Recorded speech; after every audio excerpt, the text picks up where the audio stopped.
One of the jobs I often come across with is having to make holes to fix different types of furniture, countertops, shelves. So I work on slate, ceramic, porcelain, and for that I use the HEX-9. I always carry it along with the accessories that I use the most when carrying out my work. It never fails.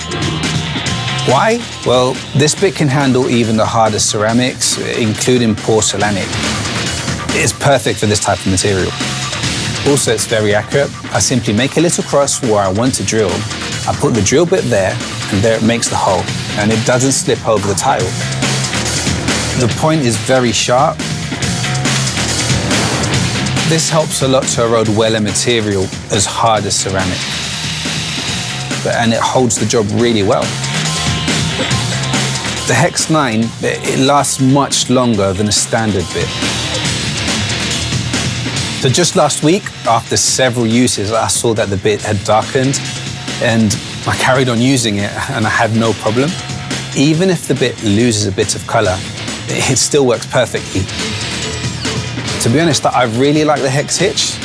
With this hitch, I have the peace of mind that it will be well fixed and that the bit won't slip. The lifespan of the HEX-9 is longer than others that I've used. It's fast, it's accurate, it's tough, and it's ideal for my job.